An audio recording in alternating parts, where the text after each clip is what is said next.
ესეც ჩანს და შეიძლება დიდხანს ველოდოთ კიდე. მთელი მსოფლიო წავიდა ლიბერალიზმის წინააღმდეგ.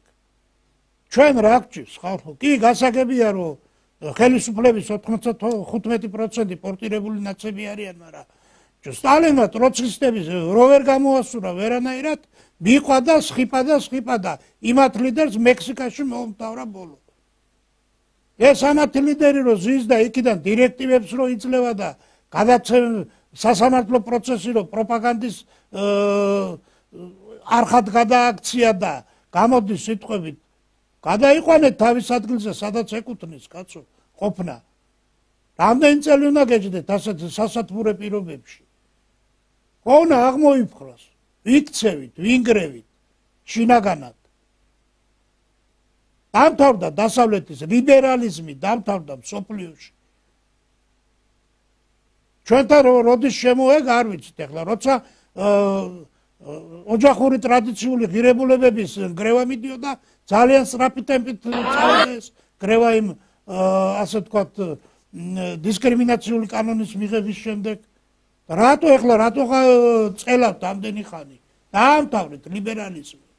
ის რაც იყო და რაც წაგვართო ეს აღვადგინოთ ის და ესენი გაუშვათ აქედან მოვაცილოთ ხელისუფლებას. ხელისუფლებას მოვაცილეთ. იმის შიში ნუ გაქვთ რომ კადრი არის, კადრის მეტი რა არის?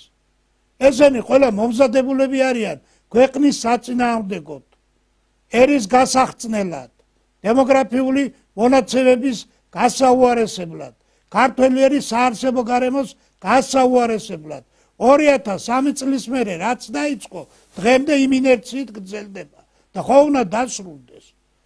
თუ დაუშვათ 5 წლის უკან იყო სიკვდილიანობა 1500 ერთეულით მეტი, დღეს უკვე 9000 ერთეულით არის გადაჭარბებული. და 450,000 კაცია გაქცეული ქვეყნიდან 2020 წლის შემდეგ. ეს ხო ჰაერიდან მოტანილი ციფრები არ არის, ეს ხო ოფიციალური მონაცემებია.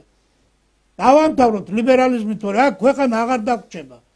ამათ ადგილზე მოდიან და შემოდიან, კაცო ეს ურჯულეები, უჯიშოები.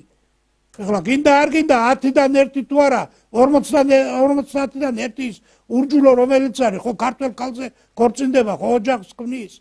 ხო ამათი შვილები მრავლდებიან, იმას ქართული რაღა აქვს.